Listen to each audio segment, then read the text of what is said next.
Hello dear students, today we are going to discuss the topic changing role of public sector. You will find this topic on page number 88. Okay, so let us start this topic. इसमें first heading है government policy towards the public sector since 1991। ठीक है ना।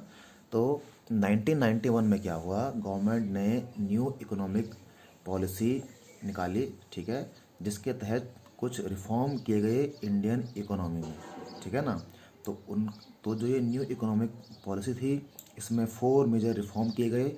वो कौन कौन से हैं, आइए जान लेते हैं। फर्स्ट इसमें है restructure and revive potentially viable public sector units. ठीक है, यानी कि पोटेंशियल जो पब्लिक सेक्टर यूनिट्स थी उनको रिस्ट्रक्चर किया जाए और उनको रिवाइव किया जाए। ठीक है। B is close down the public sector units which can not be revived, और ऐसी पब्लिक सेक्टर यूनिट्स जो कि बहुत ज़्यादा घाटे में चल रही थी, जिनको रिवाइव नहीं किया जा सकता था, उनको बंद कर देना। Okay. C is bring down the government equity in all non strategic PSUs to 26% और लोअर इफ नेसेसरी।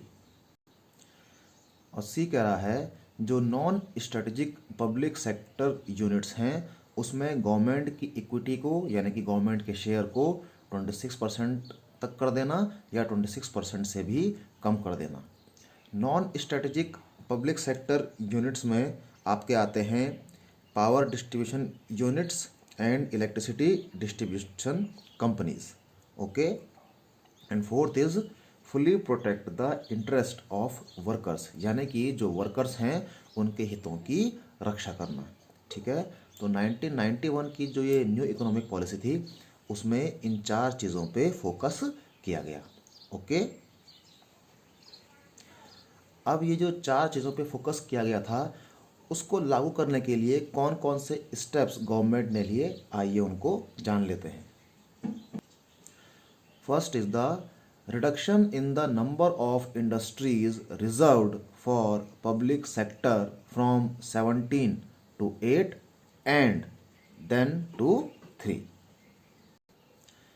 इसमें कह रहा है ये कि 1956 की जो इंडस्ट्रियल पॉलिसी थी उसमें ये कहा गया कि पब्लिक सेक्टर के लिए 17 इंडस्ट्रियल सेक्टर रिजर्व्ड हैं, यानी कि 17 इंडस्ट्रियल सेक्टर्स ऐसे थे जहां पर कि सिर्फ पब्लिक सेक्टर यानी गवर्नमेंट ही ऑपरेट कर सकती थी। इन 17 इंडस्ट्रियल सेक्टर्स में प्राइवेट कंपनीज को अलाउ नहीं था कि वो इस एरिया में काम करें। ओके। लेकिन 1991 की जो न्यू इंडस्ट्रियल पॉलिसी आई उसमें कहा गया कि पब्लिक सेक्टर के लिए केवल 8 इंडस्ट्रियल सेक्टर्स ही रिजर्व्ड रहेंगे। ओके। और 2001 की जो इंडस्ट्रियल पॉलिसी थी उसमें कहा गया कि पब्लिक सेक्टर के लिए केवल 3 इंडस्ट्रियल सेक्टर्स ही रिजर्व्ड रहेंगे। ओके। यानी कि धीरे धीरे करके क्या हो रहा था, प्राइवेट सेक्टर को अलाउ किया जा रहा था कि वो डिफरेंट इंडस्ट्रियल सेक्टर्स में ऑपरेट कर पाए। ओके। तो 2001 की जो इंडस्ट्रियल पॉलिसी थी उसमें सिर्फ 3 सेक्टर्स ऐसे थे जहां पर कि पब्लिक सेक्टर को रिजर्व किया गया था, और ये 3 इंडस्ट्रियल सेक्टर्स कौन कौन से हैं, atomic energy, arms and rail transport. यानी कि ये 3 ही सेक्टर्स ऐसे थे जहां पर कि पब्लिक सेक्टर काम कर सकता था, प्राइवेट सेक्टर इन 3 एरियाज में काम नहीं कर सकता था। ठीक है। So this was the first point. Okay. Now second point is disinvestment of shares of a select set of public sector enterprises। तो इसमें कह रहा है डिसइन्वेस्टमेंट का मतलब ये है कि गवर्नमेंट ने क्या किया, गवर्नमेंट की जो पब्लिक सेक्टर यूनिट्स थी उनके शेयर को बेच दिया प्राइवेट सेक्टर्स को या प्राइवेट प्लेयर्स को। ठीक है। तो इसका मतलब क्या है, जो मैनेजमेंट है, जो ओवरऑल कंट्रोल और ओनरशिप है पब्लिक सेक्टर यूनिट्स की, अब वो प्राइवेट सेक्टर के हाथ में आ गई। ठीक है। तो प्राइवेट सेक्टर अब जो है अच्छी तरह से मैनेज कर सकता था इन पब्लिक सेक्टर यूनिट्स को। ठीक है। ऐसा क्यों किया गया, क्योंकि गवर्नमेंट को बहुत ही ज़्यादा घाटा हो रहा था। ठीक है। क्योंकि वहाँ पर मैनेजरियल एफिशिएंसी बहुत कम थी, पॉलिटिकल इंटरफेरेंस ज़्यादा था। ठीक है ना। तो इस वजह से जो पब्लिक सेक्टर यूनिट्स थी वो घाटे में जा रही थी। ठीक है ना। तो इसलिए गवर्नमेंट ने अपने जो इक्विटी शेयर्स है उसको बेच दिया प्राइवेट सेक्टर्स को, ताकि वो जो पब्लिक सेक्टर्स यूनिट्स हैं जो कि घाटे में चल रही थी उनको जो है फिर से रिवाइव किया जा सके। ठीक है। उनकी मैनेजरियल एफिशिएंसी को बढ़ाया जा सके, जो कि सिर्फ प्राइवेट सेक्टर ही कर सकता था। Okay. Now third is the policy regarding sick units to be the same as that for the private sector. इसमें कह रहा है कि ऐसी पब्लिक सेक्टर यूनिट्स जो कि बहुत ज़्यादा लॉस में चल रही थी तो उनको जो है BIFR के कंट्रोल में दिया गया। BIFR का फुल फॉर्म है board of industrial and financial reconstruction. ठीक है। तो BIFR ने क्या फैसला किया कि जो बहुत ही सिक यूनिट्स हैं, यानी कि ऐसी यूनिट्स जो बहुत ज़्यादा घाटे में चल रही थी, उनको बंद कर दिया जाए, और जो potentially viable public sector units थी उनको रिवाइव करने का फैसला किया, उनको रिहेबिलिटेट करने का फैसला किया। ओके। इसमें थोड़ी सी दिक्कत ये आ रही थी कि जिन पब्लिक सेक्टर यूनिट्स को बंद किया जा रहा था उनके जो वर्कर थे और उनके जो एम्प्लॉयज़ थे उन्होंने अपोज किया, क्योंकि उनकी नौकरियां जाने वाली थी। तो इसलिए गवर्नमेंट ने क्या किया, गवर्नमेंट ऑफ इंडिया ने नेशनल रिन्यूअल फंड को सेटअप किया, जिसमें कि जितने भी ये वर्कर्स थे और एम्प्लॉयज़ थे पब्लिक सेक्टर यूनिट्स के जो कि बंद होने जा रही थी, उनके लिए रिटायरमेंट स्कीम्स जो है प्रोवाइड की गई। ठीक है। तो जिससे कि वर्कर्स और एम्प्लॉयज़ के जो इंटरेस्ट है, वर्कर और एम्प्लॉयज़ के हितों की रक्षा की गई। Okay. And fourth is memorandum of understanding. ठीक है। मेमोरेंडम ऑफ अंडरस्टैंडिंग में गवर्नमेंट ने क्या किया, गवर्नमेंट ने कहा कि पब्लिक सेक्टर को अपना काम करने के लिए ऑपरेशनल फ्रीडम प्रोवाइड की जाएगी, लेकिन साथ ही साथ पब्लिक सेक्टर को टारगेट भी दिए जाएंगे ताकि जो पब्लिक सेक्टर है वो लॉस में ना जाए। ठीक है। और इसी के साथ साथ पब्लिक सेक्टर अकाउंटेबल था टुवर्ड्स द पब्लिक, यानी कि पब्लिक सेक्टर को जवाब भी देना पड़ेगा पार्लियामेंट में कि उन्होंने अपने जो रिजल्ट्स हैं उनको टाइमली अचीव क्यों नहीं किया। ओके। तो इस तरह से मेमोरेंडम ऑफ अंडरस्टैंडिंग में गवर्नमेंट ने एक सिस्टम बनाया जिससे कि पब्लिक सेक्टर लॉस में ना जाए बल्कि प्रॉफिट में जाए। ओके। तो इसके लिए गवर्नमेंट ने ऑपरेशनल फ्रीडम प्रोवाइड की पब्लिक सेक्टर को, लेकिन इसी के साथ साथ टारगेट्स भी प्रोवाइड किए और पब्लिक सेक्टर को अकाउंटेबल भी बनाया गया for the final results. Okay. तो इस तरह से ये स्टेप्स लिए गए गवर्नमेंट के द्वारा। ठीक है। अब बात करते हैं difference between private sector and public sector, कि प्राइवेट सेक्टर और पब्लिक सेक्टर के बीच में क्या डिफरेंस होता है। ठीक है। एक बार दोबारा आपको बता दें डियर स्टूडेंट्स, जब भी आपको डिफरेंस लिखने के लिए आएगा तो इस तरह से आपने कॉलम वाइज आपने जो है डिफरेंशिएट करना है। ठीक है। 3 कॉलम बनेंगे। पहला कॉलम बनेगा पॉइंट ऑफ डिफरेंस का या बेसिस ऑफ डिफरेंस का। ठीक है। ये कॉलम आप थोड़ा सा नैरो बना सकते हैं इसको आप। ठीक है। और बाकी 2 कॉलम में जिनके बीच हमको डिफरेंस लिखना है। ठीक है। तो private sector and public sector में फर्स्ट डिफरेंस क्या है, फॉर्मेशन। ठीक है।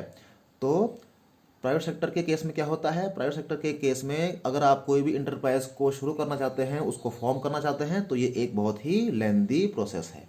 जबकि पब्लिक सेक्टर में अगर आपको किसी इंटरप्राइज को शुरू करना है, फॉर्म करना है, तो ये एक बहुत ही शॉर्ट टाइम में होने वाली प्रोसेस है। ठीक है। जो कि केवल गवर्नमेंट के डिसीजन से ही हो जाती है। Okay. Second is objective. Private sector में जो मेन ऑब्जेक्टिव होता है, मेन उद्देश्य क्या होता है, प्रॉफिट अर्न करने का होता है, जबकि पब्लिक सेक्टर में जो मेन मोटिव होता है वो होता है पब्लिक को सर्विस प्रोवाइड करने का। ओके, इसके बाद थर्ड कह रहा है मैनेजमेंट। तो प्राइवेट सेक्टर के केस में जो इंटरप्राइज है या कोई कंपनी है या कोई बिजनेस यूनिट है उसको मैनेज और कंट्रोल कौन करता है? बोर्ड ऑफ डायरेक्टर्स करते हैं। और ये बोर्ड ऑफ डायरेक्टर्स कौन होते हैं? ये प्रोफेशनल्स होते हैं और एक्सपर्ट्स होते हैं, जिनको कि शेयर होल्डर्स अपने वोटिंग के द्वारा इनको सिलेक्ट करते हैं। जबकि पब्लिक सेक्टर इंटरप्राइज को मैनेज और कंट्रोल करते हैं बोर्ड ऑफ डायरेक्टर्स। और ये बोर्ड ऑफ डायरेक्टर्स कौन होते हैं? गवर्नमेंट के रिप्रेजेंटेटिव्स होते हैं, गवर्नमेंट ही इनको चुनती है। ओके, इसके बाद क्या रहा है कैपिटल। कैपिटल का मतलब होता है पूंजी यानी कि पैसा। तो प्राइवेट सेक्टर के केस में ज़्यादातर पैसा कौन लगाता है? जो कि कंपनी का मालिक होता है या फिर जो इन्वेस्टर्स होते हैं जो कि किसी बिजनेस यूनिट में पैसा लगाते हैं। जबकि पब्लिक सेक्टर के केस में ज़्यादातर पैसा कौन लगाता है? गवर्नमेंट लगाती है। ओके, फिर है freedom of operation. Private sector के केस में ज़्यादा फ्रीडम होती है, ठीक है, क्योंकि ये लोग अपने बिहाफ पे काम करते हैं, खुद से काम करते हैं। जबकि पब्लिक सेक्टर के केस में फ्रीडम कम होती है क्योंकि यहाँ पे पॉलिटिकल इंटरफेरेंस बहुत ज़्यादा होता है। ओके, इसके बाद है अकाउंटेबिलिटी या अकाउंटेबल। अकाउंटेबल का मतलब हुआ कि जवाब देने की ज़रूरत है या नहीं है। तो प्राइवेट सेक्टर को डायरेक्टली जनरल पब्लिक को जवाब देने की ज़रूरत नहीं होती है, जबकि पब्लिक सेक्टर यूनिट्स जो हैं वो जनरल पब्लिक के लिए अकाउंटेबल रहते हैं, क्योंकि इनको अपनी परफॉर्मेंस को पार्लियामेंट में बताना पड़ता है या डिस्कस करना पड़ता है। ओके, इसके बाद कह रहा है एम्प्लॉयज़। जो प्राइवेट सेक्टर के जो एम्प्लॉयज़ हैं इनको प्राइवेट सेक्टर के जो ओनर्स हैं या इन्वेस्टर या फिर जो बोर्ड ऑफ डायरेक्टर्स हैं ये अपने एम्प्लॉयज़ को खुद रिक्रूट करते हैं और खुद ही उनको कंपनसेट करते हैं, ठीक है।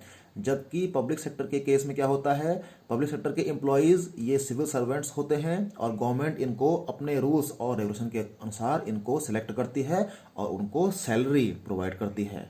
ओके, इसके बाद क्या रहा है परफॉर्मेंस इवैल्यूएशन।